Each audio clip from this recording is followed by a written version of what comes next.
Good morning. Welcome to my channel. My name is Shoshana, and I just want to tell about a conversation that I just had. A girlfriend of mine called me. It's a girlfriend that we have been friends since we were 14. We lost contact in the middle of our lives for a long time. I moved away, and in the last few years, we reconnected.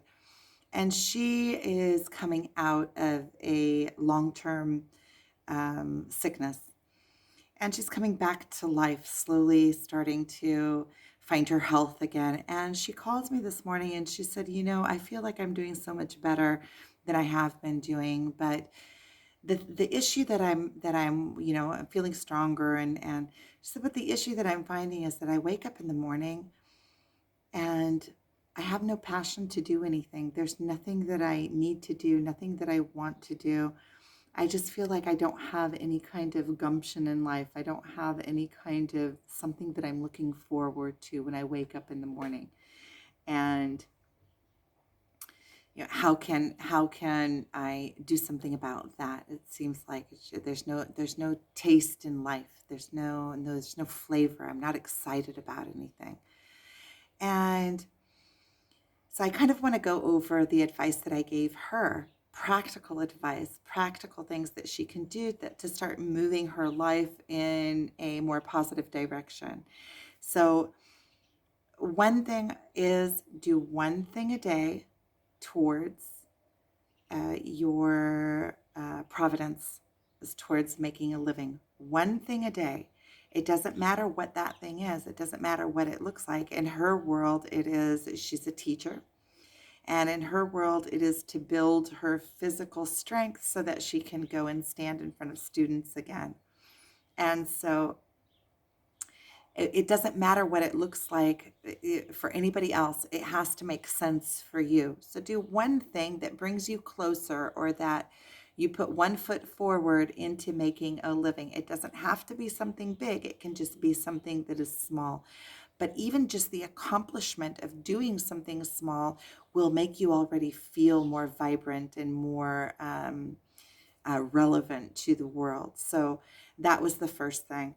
And then one thing that pulls you out of your comfort zone. So we are in this for expansion. We are expanding. We are growing our capabilities.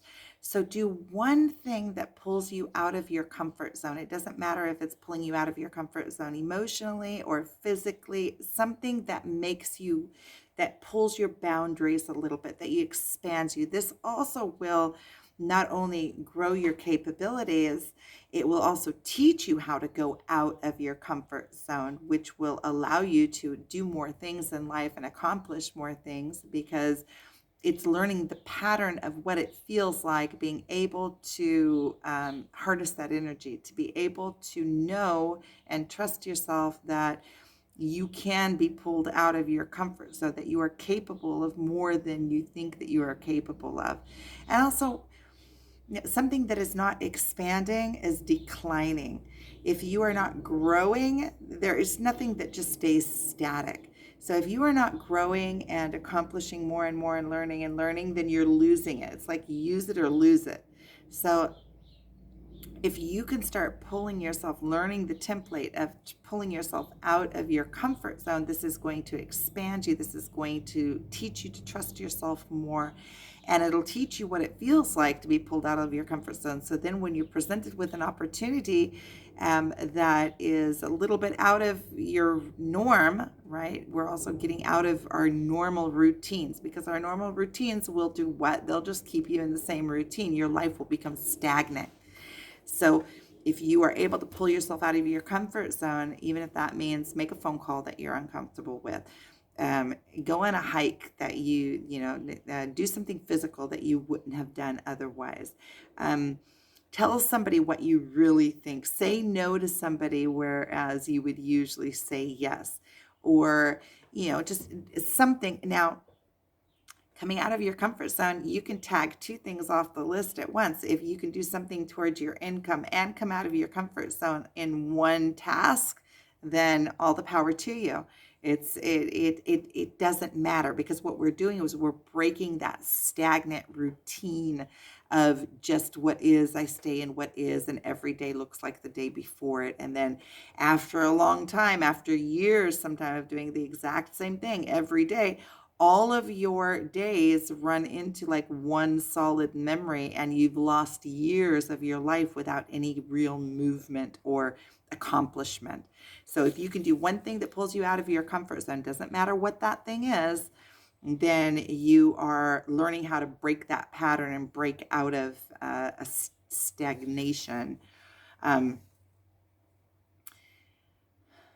do something that, okay, so do something that you're passionate about, something that is going to move you closer to your dreams. So just one thing a day. She's very talented in writing. She also is a mathematician, and she is a musician, and but each and every one of us has the things that we are passionate about, things that maybe painting, things that we used to enjoy, or things that we've always wanted to try, cooking, anything.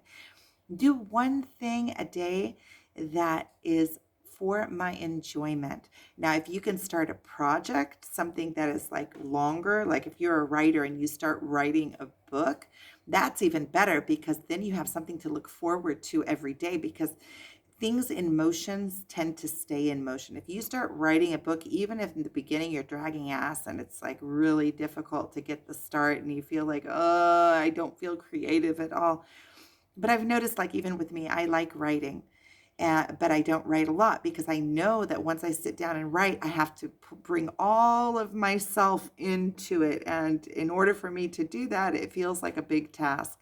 But once I start doing it, and once I bring myself to start doing it, I enjoy it so much. It's just like painting or sculpting for me.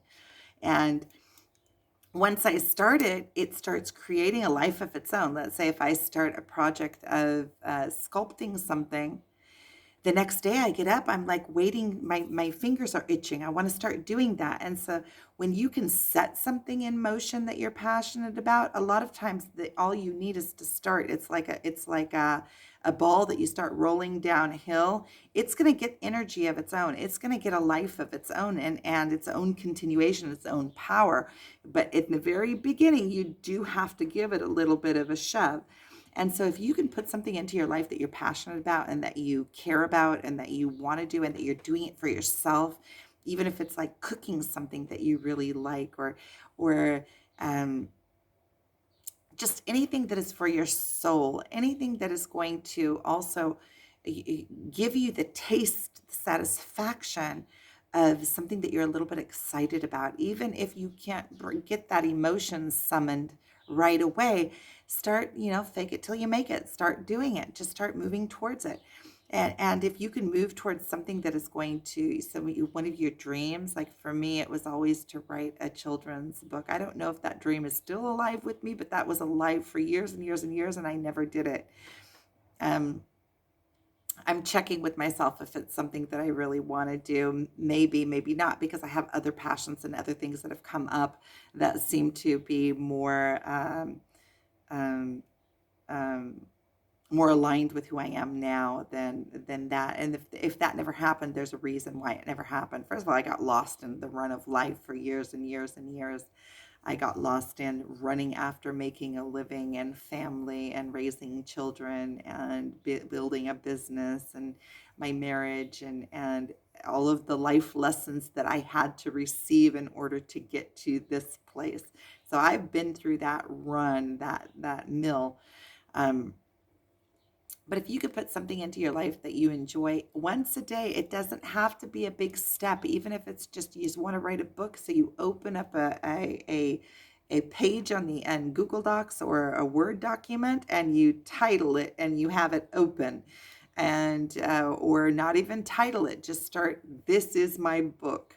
And and you make a little folder for it, and you have it in the folder.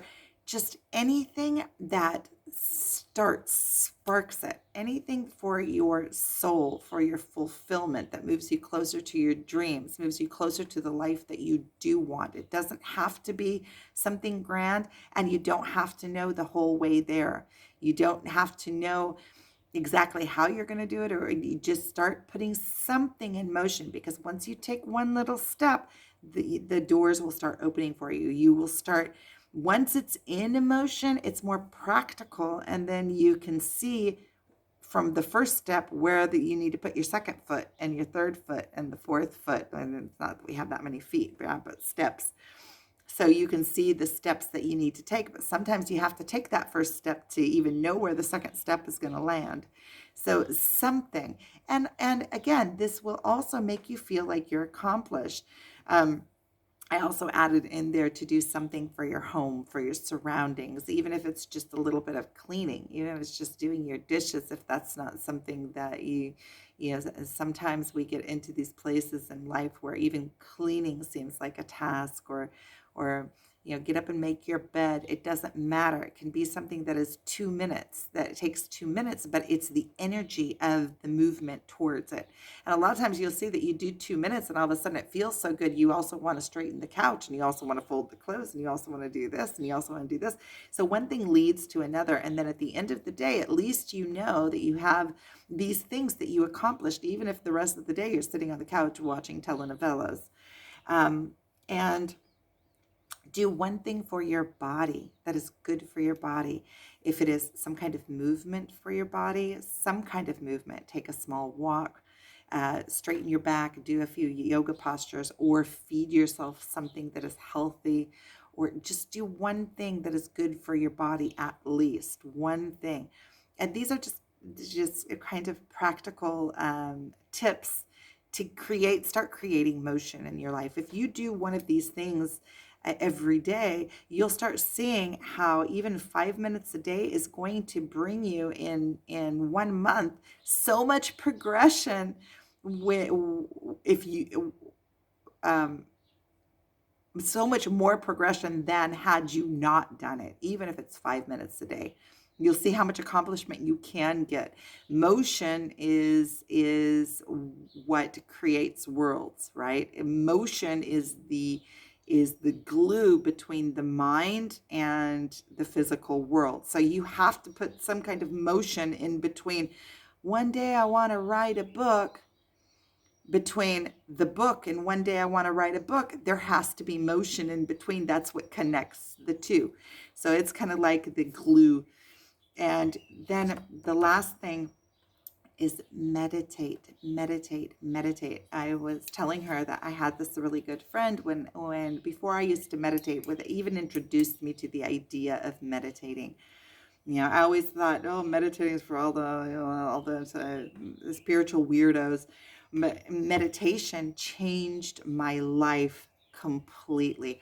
But I had this friend that first introduced me into meditating, and I told him, and he said, you need to meditate at least like half an hour in the morning. And I said to him, you think I don't have time to meditate? What are you talking about? He said that he heard, and I don't remember who he heard it from, but somebody said he heard that if somebody doesn't have a half an hour to meditate in a day, then they need to meditate an hour. And since then I started meditating, but I was doing it sporadically. Whenever I felt the need, oh, I need to meditate, I would meditate. And then I met my guide to life. His name is Tzachi Dichna. He's a great guide for life. And he introduced me, he asked me about my meditation practice. And I told him, that I meditate when I feel that, when it draws me. And he says, well, why not be out in front of it? Why not purposefully start your day with meditation, and then you've already grounded yourself and you're out ahead of your life, rather than waiting for, oh no, I can't handle it anymore, I need to sit down and meditate. And for years now, for a few years, I've been meditating every morning. I do a 25-minute meditation, guided meditation of his. And sometimes I do my own meditation. Sometimes I'm just quiet. Sometimes it's other guided meditations, whatever works for you. The important part is to meditate and to connect. Because in the morning when we get up, first of all, we're still in that halfway in between state, sleep state and awakening state. And you were still connected to the all, to the higher conscious. We're not already in the physical aspects and running around trying to do. We're still just kind of being. And when you can meditate in the morning, it strengthens that connection between you and the all, and it gives you that grounding that you need so that you can start your day um, on the right foot. You can start your day with reason. Okay, you can plan your day out much more solidly than if you get up out of bed. Okay, let me go. You start running into all the action without even for a minute settling yourself into your body and being for a minute. So meditation changed my life. I would put that at the beginning of the list. As the most important thing to do, but I know that by putting it at the middle, at the top of the list, it might turn off people, because I think that before you start a meditation practice, it kind of feels like a waste of time, and kind of like, oh, I'm in such a hurry. I have all these things to do. What, I'm going to sit here for half an hour and waste a half an hour. Whereas after you get into a meditative practice and you do it daily, it's like you cannot, I, every day I start my day as close as possible to my awakening to do meditation early in the morning. But meditation is a must. It is a must for me. And if there was, um, it's very rare that there's a day that I don't meditate, and I don't think in the last months that there has been a day that I haven't meditated. But before, when I missed a day of meditating, I could completely tell the difference between a day of meditation and a day of not meditation, because first of all, my accomplishments were way more defined, accurate, and head on days that I didn't meditate, days that I didn't meditate. Not only was I scattered and kind of all over the place, and my accomplishments came out more sloppy, I was less present in those days, and also kind of more with more anxiety, because when you sit down in the morning and you connect to the divine, you that carries through the day with you. And if you can meditate during the day, during the morning and in the evening as well, and maybe in the afternoon if you want to for a few minutes, which I do sometimes, I reset myself when I start feeling frazzled. I go, okay, wait, I sit down, I do a really quick 10-minute medication, and then everything just starts to flow again. So that would be a very important point. So one thing, if you make a list, one thing towards your income, one thing that pulls your boundaries, that pulls you out of your comfort zone, one thing for your passion, or for your soul, or that gets you closer to your dream, um, one thing for your body, and meditate. And just do the best you can and be easy with yourself. This doesn't have to be like a very strict, anything that starts becoming rigid is you have to force into place. It starts becoming like a task that you don't want, starts feeling like it's punishment. So just be easy with yourself. This is all with ease. Just do the best you can and be lenient and easy with yourself. This is for you, not another thing against you to put on your plate. This is something that is for your soul, that if you need some kind of structure to get back into a life that you enjoy, and that that to start moving you in the direction of a joyous life, then here are some very, very practical tips that you can do. Be grateful. Be grateful for what you do have. Look around you. Find things that you can be grateful for. That's also a wonderful one. I'm going to add that here, and I'm going to make this list and put it up on my wall. So sending you guys so much love. Grateful for what I have. Grateful for what I have. Absolutely. Sending you guys so much love. Thank you for being here. And until next time, if you want personal contact with me, a session with me, then my contact information is below. Thank you.